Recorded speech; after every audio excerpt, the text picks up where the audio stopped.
তক্রুরকে কে পাঠিয়েছিল? কৃষ্ণ বলরামকে এনে মারার জন্য কে পাঠিয়েছিল? কংস পাঠিয়েছিল। আচ্ছা, আপনারা প্রশ্নের উত্তর দিন। এই কৃষ্ণ বলরামকে আনার জন্য কংসের তো অনেক অনুচর ছিল, ছিল না?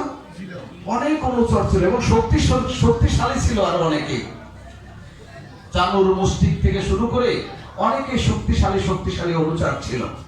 তাদের কাউকে না পাঠিয়ে অক্রুরকে কেন পাঠালেন? আমার প্রশ্ন।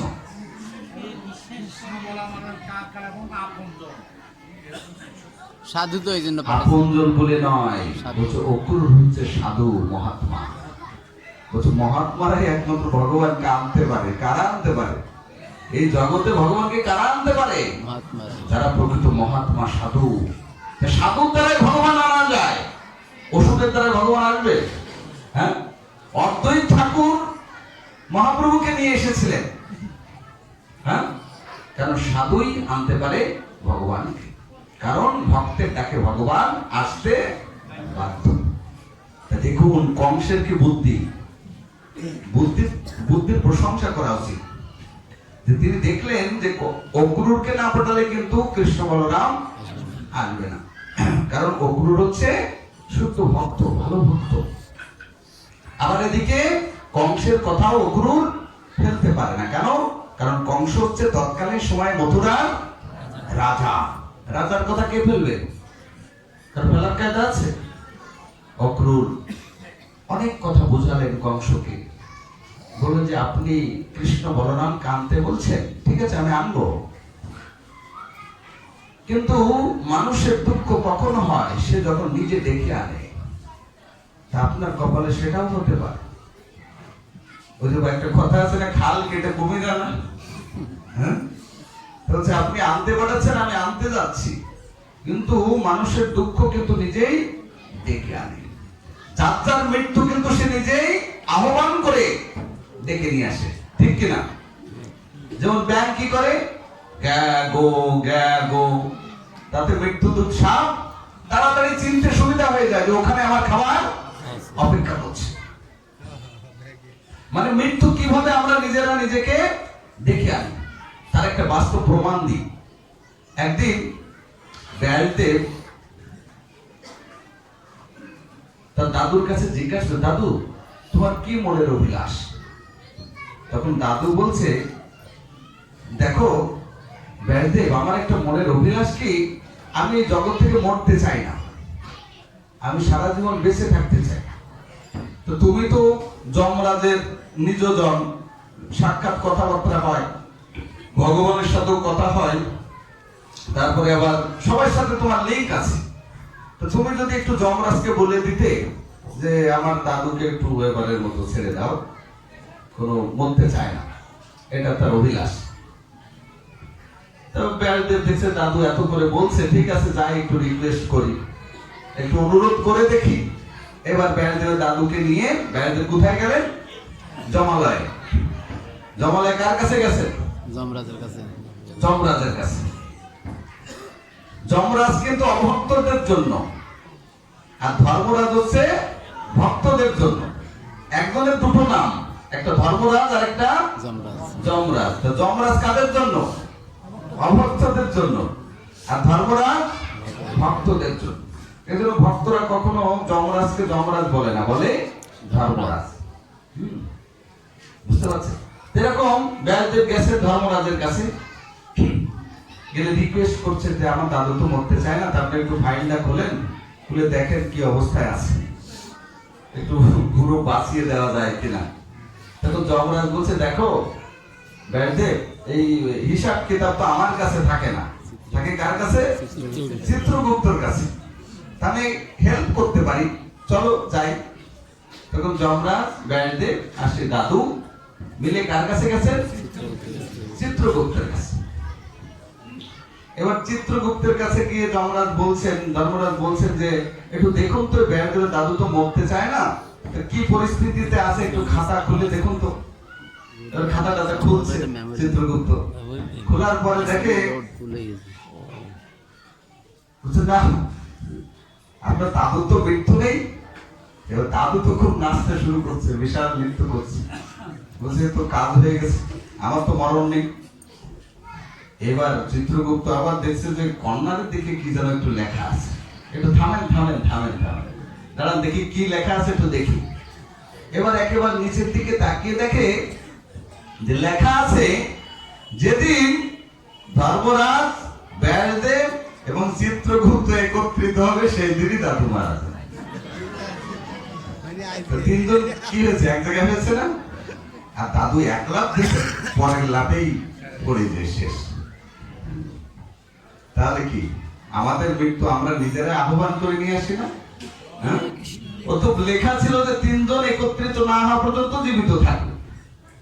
তো উনি তো ডেকে ডুকে সবাইকে নিয়ে গেলেন নাকি? তো তদ্রূপ আমাদের মৃত্যু কিন্তু আমরা নিজেরাই আহ্বান করে নিয়ে আসি। কি কিসের মাধ্যমে? এই কাম, ক্রোধ, লোভ, মোহ, যেটা কৃষ্ণ সেবায় না লাগিয়ে অপর দিকে লাগিয়েছি, তার কারণে আমার মৃত্যু কিন্তু অতি সন্নিকটে চলে এসেছে। আর প্রতিনিয়ত কৃষ্ণ কথা না বলে ব্যাঙের মতো কি করছি, গ্যাগো গ্যাগো, মানে আন কথা, কু কথা, গ্রাম্য কথা, প্রজল্প, রাজনীতি কথা ইত্যাদি নিয়ে ব্যস্ত আছি, যেটা জন্য ভগবান এই বাক্য শক্তি আমাকে দেয়নি, আমাকে দিয়েছে শুধু কৃষ্ণ কথা বলার জন্য। কিন্তু আমি সেটা না করে এরকম প্রজল্প করছি। এইভাবে কাম, ক্রোধ, লোভ, মোহ, এইভাবে আমরা মোহে আকৃষ্ট হয়ে পড়ছি সবকিছুর প্রতি। এই মোহটা আনতে হবে কৃষ্ণ সেবায়, সাধু সঙ্গে আমাদের মোহ থাকতে হবে। তারপরে কি? মদ। হ্যাঁ, মদ। মদ। মদ মানে কি? অহংকার। মদ ভাব। মদ মানে হচ্ছে অহংকার। ভাব। আমাদের প্রত্যেকের অহংকার আছে না? আছে। বিভিন্ন কিছুর অহংকার আছে। টাকার অহংকার, ক্ষমতার অহংকার, রূপের অহংকার, হ্যাঁ, সবকিছু আছে না? বংশের অহংকার। কিন্তু যে এতগুলো তো আছে, কিন্তু এগুলো রাখবেন কোথায়? শ্মশানে তো কোনো লকার নেই, লকার আছে? কিন্তু আমাদের তো খুব অহংকার। অহংকার কয় প্রকার? 4 প্রকার। 2 প্রকার, সত্য অহংকার আর মিথ্যা অহংকার। মিথ্যা অহংকার কাকে বলে? আমি ধনী, মানি, জজ, ব্যারিস্টার, উকিল, আমি অমুক, আমি রূপসী, আমি সুন্দরী, হ্যাঁ, আমি ব্রাহ্মণ, আমি ক্ষত্রিয়, আমি সন্ন্যাসী, আমি ব্রহ্মচারী, আমি ভালো গৃহস্থ। এইগুলি সবই হচ্ছে মিথ্যা অহংকার। আর সত্য অহংকার কি? সত্য অহংকার কি? যে কৃষ্ণ দাস এই বিশ্বাস করলে তোমার দুঃখ নাই, রাধা কৃষ্ণ বল বল বলো রে সবাই। যে কৃষ্ণ দাস, এইটি হচ্ছে সত্য অহংকার। আমাদের একমাত্র থাকা উচিত কি? অহংকার থাকবে, কিন্তু কোনটা থাকবে? যে আমরা সবাই কৃষ্ণের দাস, এতটুকু অহংকার থাকবে। আর এরপরের অহংকারটুকু বলা হয়েছে সব মিথ্যা অহংকার। তো মিথ্যা অহংকার নিয়ে কিন্তু আমরা যেতে পারবো না কোথাও। এমনকি মৃত্যুর সময় একজন বলছে, দাদু আপনার এত টাকা পয়সা করে, গাড়ি বাড়ি, তা আপনি তো যাবেন, মরে যাওয়ার পরে কোথায় যাবেন? আরে যেখানে যাবেন সেই স্বর্গে তো অনেক মশা আছে। কি মশা আছে? তো মশারির ব্যবস্থা নেই? তো মশারির ব্যবস্থা আছে, কিন্তু মশারি আবার এক জায়গায় ছিঁড়া আছে। কি মশারি ছিঁড়া আছে? তাহলে কি করা যাবে? ওখানে সুই সুতা নেই? না, স্বর্গে কিন্তু সুই সুতা পাওয়া যায়। আপনি কৃপা করে, অনেক টাকার মালিক তো, যাওয়ার সময় একটা দয়া করে সুই সুতো নিয়ে যায়, তাহলে আর কোনো সমস্যা নেই। অবশ্যই তা তুমি ঠিকই বলেছো। মৃত্যুর সময় তো হঠাৎ করে তার চিন্তা এসেছে, আরে আমি তো মরে যাব, আর মরে গেলে তো আমার সাথে কিছু নিতে পারবো না। সুই সুতার কথা বললে, এই সাধু তুমি কি বললে? সুই সুতা নিতে পারবেন না, তো সারা জীবন এত আসক্তি কেন এর উপর? একটা সুই সুতা নেওয়ার ক্ষমতা নেই, তাহলে এই বিষয় আশায়, ধন সম্পত্তি, স্ত্রী পুত্র পরিবারের প্রতি এত আসক্তি কেন? তখন তার চেতনা ফিরল। হ্যাঁ, ঠিকই বলছে। মিথ্যা অহংকারে কি হয়, আমরা অসত্যটাকে সত্য করে মানি। তাই তো পদকর্তা কি বললেন, অহংকারে মত্ত হইয়া নিতাই পদ পাশরিয়া, আর অসত্যরে সত্য করি মানি।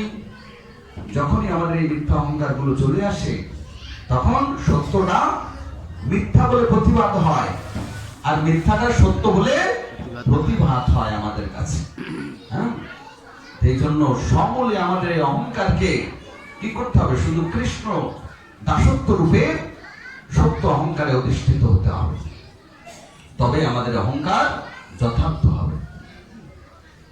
না হলে এগুলো আমার শত্রু রূপে আমার বিরুদ্ধে কি স্লোগান দেবে, আন্দোলন করবে। আমার বিরুদ্ধে সবসময় কিন্তু স্লোগান শুরু করবে এই 6 জন শত্রু সবসময়।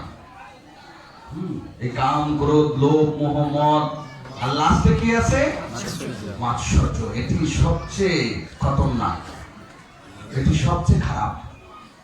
এতগুলো তো কৃষ্ণ সেবায় লাগানো যায়, কিন্তু ভক্তি সিদ্ধান্ত সরস্বতী ঠাকুর বলছেন যে মাৎসর্যতা, ঈর্ষা পরায়ণ ভাব, এটা কিন্তু কোনো সেবায় লাগে না। এটাকে কি করতে হবে, সমূলে উপড়ে ফেলতে হবে। সেটা কি করে সম্ভব? আমাদের তো ঈর্ষা প্রবণতা হৃদয়ে অত্যন্ত বেশি। ওই যে একটু আগে বললাম না যে আমরা কারো সুখ দেখতে পাই। এরকম একজন ব্রাহ্মণ খুব গরিব, ওর স্ত্রী বলছে, দেখো আমাদের অনেক দুঃখ কষ্ট জ্বালা যন্ত্রণা, জীবনটা চলে যাচ্ছে, তো তুমি একটু তপস্যা করে ভগবানের কাছ থেকে কিছু আনতে পারো কিনা, একটু দেখো না। তখন ও চিন্তা করছে যে ঠিক আছে, তাহলে আমি একটু তপস্যায় যাই। কি গেছেন, আরাধনা করতে গেছে। কি আরাধনা? বেতাল আরাধনা। বেতালের আরাধনা করছে। বেতালের আরাধনা করতে করতে করতে করতে এক সময় সিদ্ধি লাভ করেছে। বেতাল এসে গেছে। বেতাল এসে বলছে, হে বৎস, আমি তোমার সাধনায় সন্তুষ্ট হয়েছি, তুমি আমার কাছে বর প্রার্থনা করো। তখন বলছে, আপনি এসেছেন বেতাল, তাহলে আপনি কৃপা করে আমাকে এই বরটি দিন। আমি রাত্রে শোয়ার সময় যা চাইবো, পরের দিন ঘুম থেকে যেন দেখি সেটা পেয়ে গেছে। সাথে সাথে ওর মনের অভিলাষ বলেছে তো, আর সাথে সাথে তথাস্থ করে দিয়েছে। তখন ও আনন্দে নাচছে, আমি যা চাবো তা পেয়ে যাবো। পরে যখন নাচছে, তখন বেতাল বলছে, দেখো তুমি যা পাবে পাড়া প্রতিবেশী কিন্তু দ্বিগুণ পাবে। কি বর দিল? যে তুমি যা পাবে পাড়া প্রতিবেশী তার দ্বিগুণ পাবে। সেটা আর শোনে নাই, আনন্দের চোটে আর শুনতে পারেন। বেশ বলছে, আর বেতাল সাধনা করে স্ত্রীকে বলছে যে আমি বিশাল সাধনা করে এসেছি, এবার রাত্রে তুমি কি চাও বলো। দেখবেন মানুষ কখন একটা জিনিস পাওয়ার পরে খুশি হয়। ধরুন মাতাজির একটা শাড়ি কিনেছে, এই শাড়িটা পাওয়ার পরে কখন খুশি হয়? যখন ওই শাড়িটা পরে বাইরে বেড়াতে যাবে। খালি বেড়াতে গেলে হবে না, একজনকে বলতে হবে শাড়িটা কোথা থেকে কিনেছে, দাম কত পড়েছে। তখন বলে এবার ঠিক আছে, এবার শান্তি, দেখে না। হ্যাঁ, এরকম সবাই, শুধু মাতাজিদেরকে বলছে না, প্রভুদের একই বিষয়। তো বিষয়টি হচ্ছে সেরকম যে মানুষকে দেখানোর পরে যখন দেখবো যে ওরটার থেকে আমারটা ভালো বা দামি এবং সবাই ভালো বলছে, আমার তখন পরিতৃপ্তি। বেশ, এবার স্ত্রী বলছে, আচ্ছা তুমি কি বর পেয়েছো? তাহলে রাত্রে তুমি যা চাইবে আমি মনে মনে তাই চেয়ে ঘুমায় থাকবো, সকালে উঠে দেখবো সেটা হয়ে গেছে। তাই তাহলে দেখো আমাদের তো কুড়িয়ে ঘর, কুড়িয়ে ঘরে তো সারা জীবন কাটালাম সে ঝড় বৃষ্টি বাদলে। তা তুমি তোমার বেতালকে বলো কালকে সকালে যেন দেখি কুড়িয়ে ঘরটা মানে একতলা বিল্ডিং হয়ে গেছে। বেশ ভালো কথা। রাত্রে বলে শুয়েছে, সকালে উঠে দেখে কুড়িয়ে ঘর একতলা। একতলা তো ঘরের মধ্যে থেকে দেখলে তো আনন্দ পাবে না, এখন যেতে হবে কোথায়? ছাদে। এখন ছাদে গিয়ে দেখে কি যে পাড়া প্রতিবেশী যারা ছিল, কুড়িয়ে ঘর যারা ছিল, তারা সবাই দোতলা। আনন্দ পাবে কি কি হয়েছে? দুঃখ হ্যাঁ? রাখেন। দুঃখ পেয়ে গেছে। আনন্দ পাওয়ার কথা ছিল না? কুড়িয়ে ঘরের থেকে একতলা হয়েছে, আনন্দ পাওয়ার কথা না? কিন্তু ছাদের পরে উঠে দেখে সবাই দোতলা। তার স্ত্রী স্বামী দুইজনে কষ্টে একবার ভেঙে পড়ছে। এ কি হলো? বেশ, এবার বলতে দেখো, এবার ওদের 2 তলা আছে তো, তুমি 3 তলা চাও, তাহলে আমরা ওদের 1 তলা উপরে থাকবো। এবার পরের দিন কি করছে? 3 তলা চেয়ে ঘুমিয়েছে। পরের দিন সকালে দেখে সত্যি 3 তলা বিল্ডিং হয়ে গেছে। এবার ছাদের উপরে উঠে দেখে যে তাদের ডবল হয়ে গেছে, সব 6 তলা। বুঝতে পারছি? এবার আস্তে আস্তে তার ঈর্ষা মাৎসর্য পরায়ণতা বৃদ্ধি পাচ্ছে এবং নিজে নিজে খুব কষ্ট পাচ্ছে। পরে চিন্তা করছে কি করে ক্ষতি করা যায়, ওদের কি করে ক্ষতি করা যায়। তাহলে কি করতে হবে? চিন্তা করলো যে না, আজকে রাত্রে ঘুমাবো কি বলে, যে বেতাল তুমি আমার একটা চোখ কানা করে দাও। যদি বেতালের একটা চোখ কানা হয়, ভাড়া প্রতিবেশন কয়টা হবে? কয়টা? তাহলে ভোগ করবে কে? ও এক চোখ দিয়ে সব দেখবে, ভোগ করতে পারবে। তো মাৎসর্য পরায়ণতাটা হচ্ছে এরকম, যে নিজের ক্ষতি সাধন করে হলেও আমি অপরের ক্ষতি করেই ছাড়ব। হ্যাঁ, বুঝতে পারছেন? এই জন্য ভক্তি সিদ্ধান্ত সরস্বতী ঠাকুর বলছেন যে আমাদের নির্মৎসর নাম সতম, আমাদেরকে নির্মৎসর হতে হবে, তবেই তাকে সাধু ভূষণম, বুঝে তাকে সাধু বলেছে। যখন নির্মৎসর হতে পারবো, হৃদয়ের মধ্যে বিন্দুমাত্র মাৎসর্য ঈর্ষা থাকবে না, তখন আমি সাধু হতে পারবো, তবেই সে ভাগবত আস্বাদন করে হৃদয়ঙ্গম করতে পারবে। নির্মৎসর না হলে এই ভাগবতের তত্ত্ব কথা কিছু বুঝবে না। এই জন্য অন্তত পক্ষে কারোর যদি ভালো করতে নাও পারি, যেন খারাপ না করি। অন্তত পক্ষে কারোর সুখ দেখলে আমার ঈর্ষা জ্বলার কি আছে, ভগবান তাকে আরো দিক। কিন্তু সে তো কৃষ্ণ ভক্তি করে না। হে প্রভু, তোমার চরণেও যাতে সে আশ্রয় পায়, তুমি সেই ব্যবস্থা। ঠিক আছে, তা আমরা এতটুকু প্রার্থনা করতে পারি। এইভাবে এই যে ষড়রিপু ষড়শত্রু আমাদের হৃদয়ে কিন্তু বিরাজমান, তা 5টা শত্রুকে কিন্তু চেঞ্জ করে কৃষ্ণ বিমুখ আছে, কৃষ্ণ উন্মুখ করে কৃষ্ণ সেবায় লাগানো যাচ্ছে। কিন্তু একটাকে, কোনটা? মাৎসর্য। মাৎসর্য, তাকে কিন্তু কৃষ্ণ সেবায় লাগানো যায়। সেই জন্য এই মাৎসর্যতা থেকে আমাদেরকে মুক্ত হতে হবে। এইভাবে যদি আমরা আদর্শ গৃহস্থ জীবন পালন করতে চাই, তাহলে আমাদের এই শত্রুগুলোকে আগে দমন করতে হবে এবং কৃষ্ণ ভজনে আমাদেরকে নিজের জীবনকে উৎসর্গ করতে হবে। যার কারণ বলছে কি, এই দুর্লভ মনুষ্য জীবনের একমাত্র উদ্দেশ্য হচ্ছে কৃষ্ণ ভজন। সমস্ত রিপুগুলিকে যদি কৃষ্ণ সেবায় লাগিয়ে আর সাধু সঙ্গে কৃষ্ণ কথামৃত আস্বাদন করে এই আদর্শ গৃহস্থ জীবনকে অতিবাহিত করতে পারি, তাহলে আমাদের এই দুর্লভ মনুষ্য জীবন সার্থক হবে।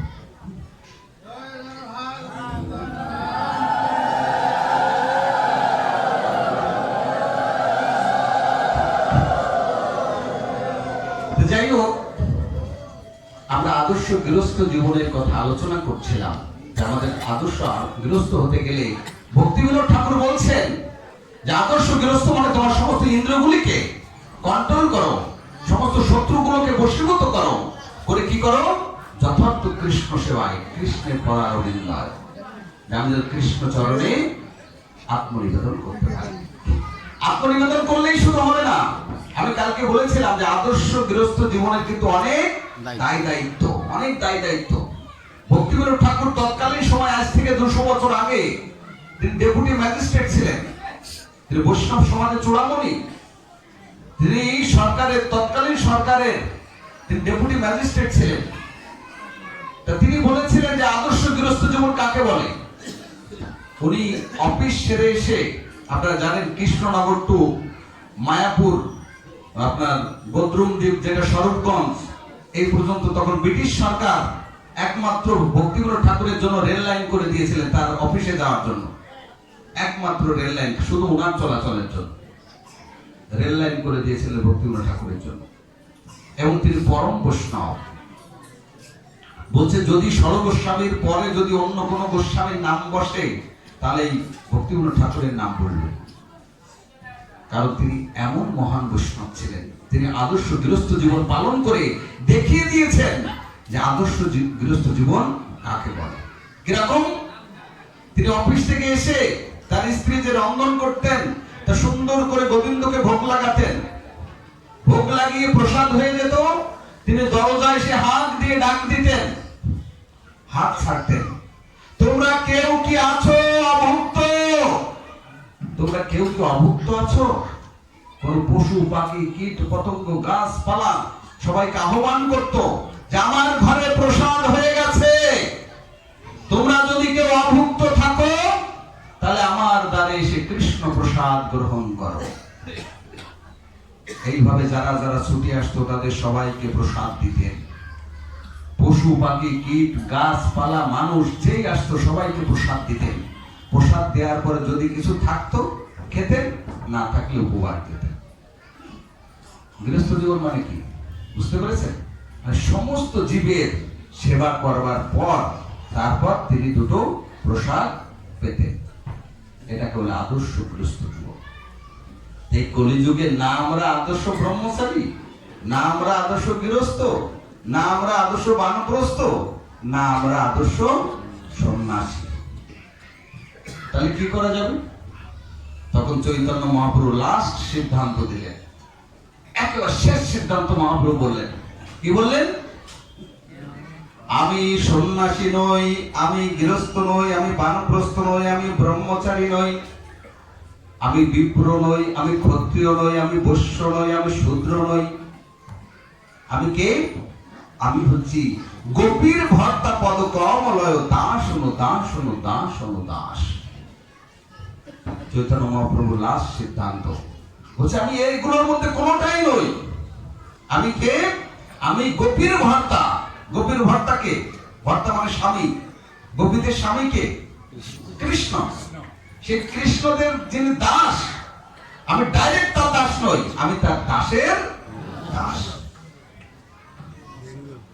দাস অনুদাস। আচ্ছা, আমরা তো সবাই বলি কৃষ্ণের দাস, কিন্তু এখানে মহাপ্রভু কেন বললেন যে দাসের অনুদাস? তার মানে কি?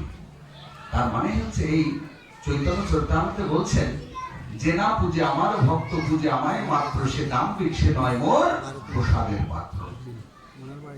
যে আমার ভক্তকে সম্মান প্রদর্শন করে না, পূজা করে না, আরাধনা করে না, শুধুমাত্র আমার দাস বলে স্বীকার করে, আমি তাকে কৃপা রূপ প্রসাদ প্রদান করি না। তার বাস্তব উদাহরণ দিলেন। একদিন ভক্তি সিদ্ধান্ত সরস্বতী ঠাকুর, নাম শুনেছেন আপনারা? গৌড়ীয় মঠের 64টি গৌড়ীয় মঠের প্রতিষ্ঠাতা আচার্য। এই ভক্তি সিদ্ধান্ত সরস্বতী ঠাকুর তিনি তার কিছু সন্ন্যাসী শিষ্যদেরকে নিয়ে নৌকা ভ্রমণে গেছেন। নৌকা ভ্রমণে গিয়ে সেই সন্ন্যাসী শিষ্যদেরকে প্রশ্ন করেছেন, আচ্ছা তোমরা তো আমার অত্যন্ত উন্নত বৈষ্ণব, উন্নত ভক্ত, আমি তোমাদের কাছে একটা প্রশ্ন রাখছি। কি প্রশ্ন? আচ্ছা বলো তো আমরা কার দাস? প্রশ্ন করেছি। ভক্তি সিদ্ধান্ত সরস্বতী ঠাকুর প্রশ্ন করেছে সন্ন্যাসীদেরকে। কি প্রশ্ন? যে আমরা কার দাস? আমি যদি আপনাদেরকে প্রশ্ন করি, আপনারা সবাই বলুন তো আমরা কার দাস? এক কথায় কি উত্তর আসবে? আমরা সবাই কৃষ্ণের। এটাই তো বলছে শাস্ত্রে। তখন সন্ন্যাসীরা চিন্তায় পড়ে গেলেন, আরে এটা তো কমন কথা, কিন্তু গুরুদেব কেন জিজ্ঞাসা করলেন যে আমরা কার দাস? তার নিশ্চয়ই এর মধ্যে কোনো কিন্তু আছে, কারণ আছে। চিন্তা করে সন্ন্যাসীরা উত্তর দিলেন। কি উত্তর দিলেন? বলছে গুরুদেব আপনি কার দাস তা আমরা জানি না, কিন্তু আমরা সকলেই আপনার দাস। তখন সরস্বতী প্রভুপাদ বলছে, আরে তোমরা তো শাস্ত্র উল্টিয়ে দেবে। শাস্ত্রে বলছে জীব কৃষ্ণ নিত্য দাস, আর তোমরা বলছে আমার দাস, কারণ কি? তখন সন্ন্যাসী শিষ্যরা বললেন, হে গুরুদেব সত্যিকারে আমার যেখানে জন্ম হয়েছিল সেখান থেকে আমার অশ্বিন কালো জানা সম্ভব ছিল না যে হরিনাম কি বস্তু, গোবিন্দকে, কৃষ্ণকে, চৈতন্য মহাপ্রভুকে, এগুলি আমার জানার কোনো সৌভাগ্য ছিল না। কিন্তু আপনি কৃপা করে সেই সৌভাগ্য আমাকে দান করেছেন, তাই আমি ভগবানকে চিনতে পেরেছি। এই জন্য আপনার মাধ্যমে যেহেতু ভগবানকে জেনেছি, সুতরাং আমি তো ভগবানের দাস নই, আমি তো আপনার দাস।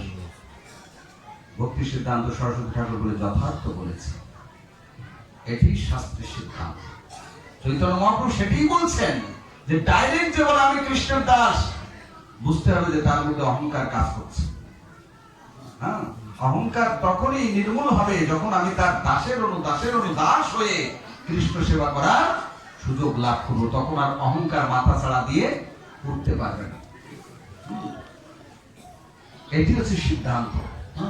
তাই শুধু ভক্তবৃন্দ, এইভাবে আমাদেরকে আদর্শ গৃহস্থ জীবন পালন করতে হবে। আমাদের নারদমণি যুধিষ্ঠির মহারাজকে বলছেন, আর যুধিষ্ঠির মহারাজ এক এক করে প্রহ্লাদ মহারাজের এই আদর্শ গৃহস্থ জীবনের কথা তিনি আস্বাদন করছেন একের পর এক। এইভাবে আমরা দেখেছি যে প্রহ্লাদ মহারাজ তিনি পুনরায় তিনি এই সুন্দরভাবে এই গৃহস্থ জীবন পালন করে রাজত্ব করে তিনি তারপরে কি করলেন, এক সময় ভগবত ধামে প্রত্যাবর্তন করলেন।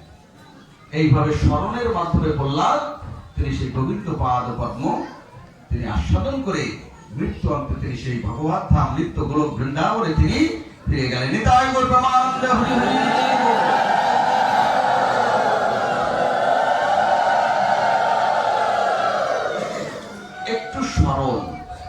একটু স্মরণের মাধ্যমে আমরা বিগত আজ ধরে 14 দিন ভাগবত কথা শুনছি। একটু স্মরণ করার চেষ্টা করতে হবে যে কি শুনেছি বিগত দিনগুলোতে, এটা করে স্মরণ। আর স্মরণ গ্রহণ করা মাত্রই ভগবান কি করেন, সেই শরণাগতকে রক্ষা করেন। সেই জন্য আমাদেরকে প্রতিনিয়ত আমি একটি কথা বলি যে আপনারা হরি কথা, ভাগবত কথা অনেক ভাগবত পাঠকের মুখ থেকে অনেক বছর ধরে শুনছেন, কিন্তু আমাদেরকে একটু স্মরণ করতে হবে, রিয়েলাইজেশন করতে হবে, উপলব্ধি করতে হবে যে আমি কি শুনছি আর আমার জীবনে কি প্রতিপালন করা দরকার। এটা হচ্ছে বড় বিষয়। তো স্মরণের উপরে অনেক উদাহরণ আছে, যদি স্মরণের উপরে আলোচনা করি আরো অনেক দিন করা যাবে, কিন্তু এরপরে আমাদের আরো কয়েকটা স্টেপ রয়ে গেছে, নববিধা ভক্তির কয়েকটি অঙ্গ, এবং তারপরে আবার আমাদের মাস প্রায় শেষের পথে চলে যাবে। আমরা একটু কৃষ্ণের বাল্য লীলা, বিভিন্ন লীলা বিলাস আমরা শুনবো, সেই আগ্রহে আমরা বসে আছি এবং সেটা শোনাবো, আমরা শুনবো। এই নববিধা ভক্তি তত্ত্ব এটি হচ্ছে ভাগবতের মূল সার তত্ত্ব। এজন্য আমাদের আর কয়েকটি অঙ্গ আছে। আজকে স্মরণের আরেকটি উদাহরণ, এবং এই স্মরণের মাধ্যমে তৎক্ষণাৎ সম্রাট রাজা কুলশেখর, নাম শুনেছেন? রাজা কুলশেখর কিভাবে স্মরণ করা মাত্রই তিনি কত বড় বিপদ থেকে তিনি রক্ষা পেয়েছিলেন, তার ছোট্ট একটি কাহিনী আমরা আস্বাদন করব। এই সম্রাট কুলশেখর ছিলেন উড়িষ্যার একজন রাজা, জগন্নাথের অত্যন্ত প্রিয় ভক্ত। শুধু প্রিয় ভক্ত নয়, তার দেহ, রূপ, লাবণ্য সমস্ত দিক থেকে তিনি অতি উন্নত ছিলেন, এবং প্রজাদেরকে তিনি নিজের সন্তানের মতো লালন পালন করতেন। তার সাধুর যতগুলো ভূষণ আছে তার প্রত্যেকটি সম্রাট কুলশেখরের মধ্যে ছিল, এবং সমস্ত সাধুদেরকে দান ধ্যান বিভিন্ন কিছু সবসময় করতেন এই সম্রাট কুলশেখর। শুধু তাই নয়, তিনি অত্যন্ত দীনতার সহিত তিনি সব সাধুদেরকে সেবা করতেন। এইভাবে রাজা কুলশেখর সমাজে, দেশে, তার রাজ্যে সব জায়গায় একটা সুনাম পেয়েছিলেন। সব প্রজাগণ তাকে পিতার মতো ভালোবাসতেন। সমস্ত প্রজারা, মন্ত্রী, সেনাপতি থেকে শুরু করে সবাই সম্রাট কুলশেখরকে একেবারে ভগবানের মতো শ্রদ্ধা করতেন। এত বড় মহান ভক্ত ছিলেন। একদা আমি সংক্ষেপে ছেড়ে দেবো অনেক বড় লীলাটা, কিন্তু আমি সংক্ষেপে ছেড়ে দেবো কারণ সময় নেই। আর আমরা লাস্টে আজকে একটা জিনিস আপনাদের স্মরণ করিয়ে দিই। আজকে কিন্তু বহুলা অষ্টমী, জানেন আপনারা? বহুলা অষ্টমী, এই বহুলা অষ্টমীর মাহাত্ম্য আছে। তবে আজকের এই দিনে রাধাকুণ্ড শ্যামকুণ্ড আবির্ভূত হয়েছিল। এই রাধাকুণ্ড শ্যামকুণ্ডে আজকে লক্ষ লক্ষ লোক স্নান করবে, লক্ষ লক্ষ লোক। অবাক হয়ে যাবেন। আমি প্রতি বছর থাকি, আমি চিন্তা করছি এবার যে আমরা স্মরণে স্নান করতে পারি কিনা, যেহেতু স্মরণ নিয়ে আলোচনা হচ্ছে। আমরা যদি রাধাকুণ্ডের মন্ত্রটা সবাই উচ্চারণ করি, করে যদি একটু জল ছিটিয়ে দিই, তা কি রাধাকুণ্ডে স্নান হবে না? এটা হচ্ছে স্মরণ স্নান। আমরা অটোমেটিকলি এখানে বসে বৃন্দাবনের রাধাকুণ্ডে স্নান কি করতে পারি কিনা? কারণ আমরা নববিধা ভক্তির স্মরণ অঙ্গটি যাদন করছি। আসলে সময় কম তো, আবার একটু চেয়েছিলাম আজকে বৃন্দাবনের একটি কীর্তন করব। বৃন্দাবনের আজকের এই দিনে সুন্দর একটা কীর্তন আছে, যেটা আপনারা সবাই জানেন হয়তোবা। কি? জয় রাধে জয় কৃষ্ণ জয় বৃন্দাবন, শ্রী গোবিন্দ গোপীনাথ মদন মোহন। অত্যন্ত সুন্দর কীর্তন বৃন্দাবনের। বৃন্দাবনের পথে পথে আমরা চলি আর এই কীর্তনটি গাই। সব বৃন্দাবনের ব্রজমণ্ডল পরিক্রমায় এই কীর্তনটি চলে। চেয়েছিলাম এই কীর্তনটি করার, দেখি রাধা কুলশেখরের আমরা একটু আস্বাদন করে তারপরে আমরা একটু কীর্তন করবো লাস্টে, নাকি বলেন? হ্যাঁ, তো অল্প বলে দিই, পরের প্রয়োজনে কালকে আমরা শেষ করব, সময় তো আর অনেক আছে। যাই হোক, রাজা কুলশেখর এত অত্যন্ত প্রিয় ছিলেন সমস্ত প্রজাদের কাছে, একেবারে অনস্বীকার্য, এবং সবাই সমাদরের পাত্র ছিলেন তিনি। অত্যন্ত আদর করতেন রাজামশাই। একদা এই সম্রাট কুলশেখর তার রাজ্যে একটা ভাগবত সভার আয়োজন করলেন। সেখানে অনেক মুনি ঋষি সাধু মহাত্মা সন্ন্যাসী সবাই এসেছেন। কেন? যে রাজা কুলশেখর তিনি সেই সন্ন্যাসী সাধুদের শ্রীমুখ থেকে হরিকথা আস্বাদন করলেন। বেশ ভালো কথা। সাধুদের সসম্মানে সেই রাজ্যে বসার আসন দিলেন, তাদেরকে পদ প্রক্ষালন করালেন। অনেক সেবা শুশ্রূষা করবার পর তিনি মগ্ন হয়ে মধুর কৃষ্ণ কথা শ্রবণ করছিলেন। কে? কে শ্রবণ করছিলেন? রাজা কুলশেখর। এতটাই তন্ময় হয়েছিলেন রাজামশাই, হঠাৎ করে ওই ভাগবত পাঠের মধ্যে প্রবেশ করেন রাজা কুলশেখরের গুরুদেব। গুরুদেব এসেছেন। সাথে সাথে রাজামশাই এতটাই দৃঢ়তার সহিত তিনি রাজ সিংহাসনতে নেমে সাথে সাথে গুরুদেবকে কি করলেন? দণ্ডবাদ প্রণাম করলেন। গুরুদেবের চরণে পড়ে গেলেন। গুরুদেবকে প্রণাম করবার পরে গুরুদেবের চরণে বা নিচে যে দলি থাকে সেগুলো সব কপালে মেখে যায়। তো কপালে সুন্দর করে মেখে রাখতে হয়, কখনো ফেলতে নাই। কিছু ফেললে কি দশা হয় আজকে জানবেন। প্রণাম করেছেন, গুরুদেবের পদ প্রক্ষালন করিয়েছেন, যথার্থ সেবা শুশ্রূষা করেছেন এবং যথার্থ আসন প্রদান করেছেন। করবার পর তিনিও গুরুদেবের নির্দেশে আসনে বসে একত্রে সেই হরি কথা সাধু মুখে আস্বাদন করছেন। আস্বাদন করতে করতে এক সময় হঠাৎ করে একটা মাছি এসে রাজার কপালে বসেছে। কিন্তু একটু অসহ্য লাগছে রাজামশাই, যে হরি কথা আমি একটু মগ্ন হয়ে আছি, অথচ মাছিটা আমাকে খুব ডিস্টার্ব করছে, বিরক্ত করছে। তখন একটু আনমনে, নিজের ইচ্ছাই নয়, একটু আনমনে কপালের দিকে একটু হাত চলে যায় না অটোমেটিকলি? যদি যে জায়গায় একটু অসহ্য লাগে আমাদের শরীরে, সেখানে হাত অটোমেটিকলি চলে যায় না? তো তিনি যদিও নিমগ্ন হয়ে আছেন হরি কথায়, তিনি জানেন যে না, এই পদধূলি ফেলতে নেই, কিন্তু তারপর মাছিটা যেহেতু পড়েছে, মাছি তাড়াতে গিয়ে কিছু চরণধূলি কিন্তু মস্তক থেকে পড়ে গেছে। এটা কিন্তু দূর থেকে গুরুদেব দর্শন করেছে। দর্শন করা মাত্র গুরুদেব মাথা অবনত করে, যাতে রাজা না দেখতে পারে সেইভাবে মাথা নত করে বসে আছে। হঠাৎ করে ভাগবত কথা শুনতে শুনতে শুনতে শুনতে সবার দিকে দৃষ্টি দিচ্ছেন রাজা। হঠাৎ করে দেখেন গুরুদেবের কি অবনত মস্তক। পাঠ শেষে করজোড়ে মিনতি করে বলছেন, হে গুরুদেব, আমার কি হেতু অপরাধ? আমার অপরাধের কারণ কি? বলুন, আপনি কেন অপ্রসন্ন আমার প্রতি? কেন আপনার মাথা অবনত? আপনি কৃপা করে আমাকে বলুন। তখন গুরুদেব বলছেন, সম্রাট কুলশেখর, তুমি জানো না, এই কপালে যত গুরুদেবের চরণ ধুলি থাকে তত জন্মের পাপরাশি নিমিষের মধ্যে ধূলিসাৎ হয়ে যায়। কিন্তু ওই চরণ ধুলি তুমি, আমি দেখেছি, তুমি কপাল থেকে ফেলে দিয়েছো, পড়ে গেছে। তার মানে তোমার কত জন্মের পাপরাশি থেকে তুমি মুক্ত না হয়ে আরো যুক্ত হয়ে গেছো। আমি তোমাকে কি করে উদ্ধার করব? এই জন্য আমার চিত্ত বড় অপ্রসন্ন। তিনি অত্যন্ত, এই কথা শুনে, তিনি গুরুদেবের চরণে অপরাধ হয়েছে এই কথা শুনে তিনি কিন্তু মানে আর চেতনায় নেই। হঠাৎ করে সমস্ত সাধুগুরু বৈষ্ণব সবাই মঞ্চ উপবেশন করে আছেন, এদিকে গুরুদেব এই কথা বলে চলে গেছে। তারপরে রাজা কুলশেখরের জ্ঞান ফিরেছে। গুরুদেব গেল কোথায়? ও অপ্রসন্ন হয়ে, তিনি অসন্তুষ্ট হয়ে চলে গেছেন।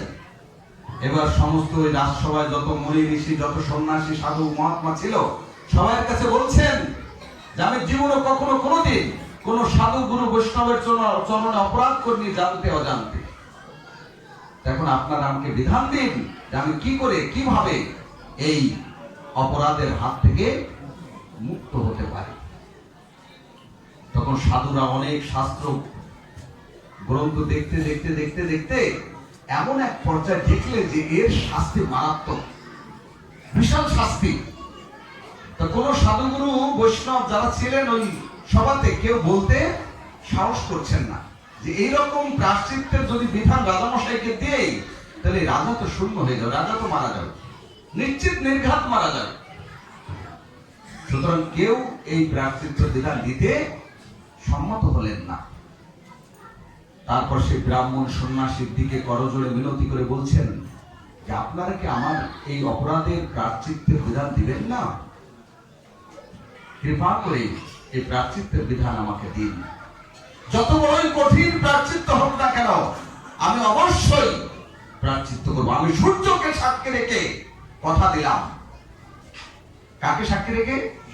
সূর্যকে সাক্ষী রেখে আমি কথা দিলাম যে আমি এই প্রায়শ্চিত্ত যত বড়ই হোক না কেন আমি তা গ্রহণ করবই। তখন ধীরে ধীরে সেই সাধু মহাত্মারা বলতে শুরু করলেন যে আপনার এই গুরু অপরাধের প্রায়শ্চিত্ত একমাত্র কি করা যাবে? 12 ফুট লম্বা একটা তামার পাত্র, 3 ফুট চওড়া আর 3 ইঞ্চি পুরু। সেই তামার পাত্রটা হবে 3 ইঞ্চি পুরু। এটাকে 4টি স্ট্যান্ডের উপরে বসাতে হবে। তার নিচে দিয়ে কয়লার আগুনে এটাকে একেবারে আগুনের আকার না আনা পর্যন্ত ওই তামার পাত্রটিকে উত্তপ্ত করতে হবে। দেখুন কি বিধান, চিন্তা করুন। পুরো তামার পাত্রটি পুরো আগুনের আকার ধারণ করবে, টকটকে লাল হয়ে যাবে। ওই সময় আপনাকে এই তামার পাত্রের উপরে উঠে 108 বার সাষ্টাঙ্গে, খালি গায়ে সাষ্টাঙ্গে কি করতে হবে? প্রণাম করতে হবে তামার পাত্রের উপর। কত বড় কঠিন তপস্যা! সমস্ত প্রজাগণ, মন্ত্রীগণ, সেনাপতিগণ সবাই কান্না শুরু করে দিয়েছে, রাজামশাই আপনি এটা করবেন না, কৃপা করে আপনি করবেন না, আমাদেরকে পিতাহারা করবেন না। সবাই ক্রন্দন করছে এই দৃশ্যে। যাই হোক, আমরা আজকে শেষ করবো না, এটা এই পর্যন্ত থাক। 10টা প্রায় বেজে গেছে, আমরা একটু কীর্তন করবো। আগামীকাল বাকি অংশটা আমরা রাজা কুলশেখর কিভাবে এর থেকে মুক্তি পেলেন, কিভাবে ভগবানের কৃপা পেলেন, আমরা সেটি আগামীকাল আস্বাদন করব। জয় মা।